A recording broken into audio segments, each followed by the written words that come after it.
you know, winter comes around, then you kind of want that kind of space. You're like, oh, I'd love to have that. You know, if you live in Florida, you don't really long for that. You're just sort of so separated from it that, you know, you'd rather have a palatial estate, you know, with a pool and everything. But every time winter comes around, I think of cozy spaces and how cute and fun it is to cozy up with some hot cocoa or whatever. Non-GMO, of course. Almond milk, right. And anyway, I think of her every once in a while. Maybe I'll look her up again. I think it was okay to mention her, because sometimes if a name keeps swirling and swirling, it's like, should I mention someone? But she is kind of public-ish, you know. She probably wouldn't mind the hits on her website or or any work that would come her way. But she might be part of a higher realm. You know, there are people in different dominions as I see it. It's hard to explain. And you would wonder, like, how, you know, we'll just leave it at that. But there are higher levels of, I think, hearing. And things can happen that you wouldn't believe. You're like, there's no way, what? But I come from landline days. So we grew up with phones connected to the wall, connected to, you know, wires up in the sky. And in my lifetime, we moved into computers. We didn't have computers when I was born. And then we moved into cell phones. And it's this idea of like, how does a cell phone ping on a tower? Like, it's all invisible.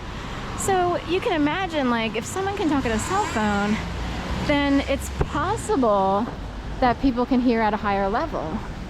Are we, and sorry, I had to throw something out there.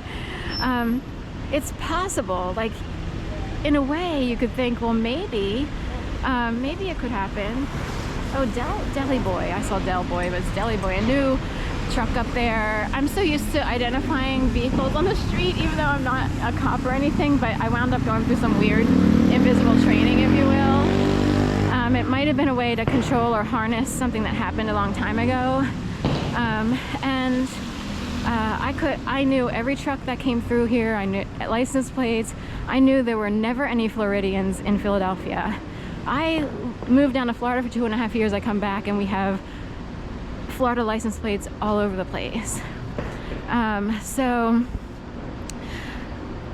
what happened, you know, during the pandemic? I left before the pandemic, 2018, the end of, come back in 2021, April. And it's like, God, you think more Floridians were here than Pennsylvanians or New Jersey. Like Pennsylvania, New Jersey, New York, some Delaware, Maryland, sometimes Washington, D.C. Those are common. We always have Wisconsin and Texas for some reason. Sorry about the thing that happened in Wisconsin yesterday. It's sad news. Some sort of another shooting, and again, a female. So my concern is we have 2 females, each of whom became a shooter at a Christian-like school. I'm fascinated by this because I'm wondering how they were puppeted, because they are handled.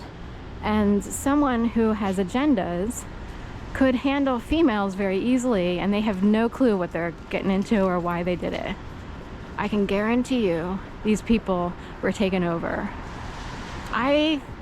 It's like, I can't believe how crazy my experience was, and I could see, like, if I were a male who had a slight more aggression problem, I could have hauled off and really, like, clobbered someone on the street. And I come from, we are talking, I'm yogic in nature, I'm almost Gandhi at this point, okay? You know, considering how bad this was.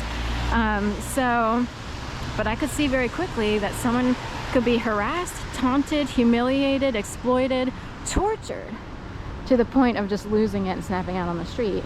Which is why we even have products called Snapped and this, that, and the other. You know, someone made sure I wound up on the natural, holistic path.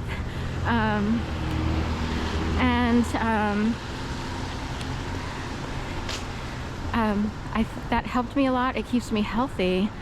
I've wondered either which way, like, if you become a raw vegan, you know, juicer, you know, yogi, does that make you more susceptible to being handled? Or does bad food make you more susceptible? People would say bad food. People have been following the dark side of the food industry ever since they introduced food that didn't make sense to farmers and people who are used to eating off the land. I didn't know that. We just grew up with Tasty Cake and McDonald's. You know, McDonald's and Burger King were new, like, to us, you know, growing up. I wound up working at Burger King. That was my first job. Can you believe that? I worked on the burger board, the fish board, specialty board is what they would call it, cashier, drive-through. You know, had to go in the walk-in freezer, get the pickles out of the pickle. You know, my fingers technically wound up rashed out, like a form of eczema because of all the pickle juice and stuff. I did that for a few months, like 4-ish or more. Then through school, in high school, I joined the Vocational Industrial Clubs of America for some weird reason. I did it because my mom recommended it, my sister did it, and they wound up placing me at MBNA Credit Card Bank as in kind of like a work-study intern, you would call it. So I worked there half a day, junior and senior years. Like, I would have classes for half a day and then go to work for half a day. You know, I'm not a banker type personality, so, and I was a hurting, dissociated. It's hard to tell if someone's traumatized. You just assume they're quiet, but I wasn't part of anyone at school. You know what I mean? Like, I wasn't part of a group, certainly not the popular group. At the table, you remember that? The cafeteria table with all the cool kids, the coterie, they had to wear the coterie. Even though I liked some of those people, I had no idea how to connect with them. But I wound up with, we'll just say, a more interesting life, albeit incredibly traumatizing. And, you know, I would rather have like a lot more people to connect with who I can say, hey, you want to grab dinner? We should grab lunch and catch up. I don't really have stuff like that. So anyway, that's it. I'll see you on the flip side and have a great day.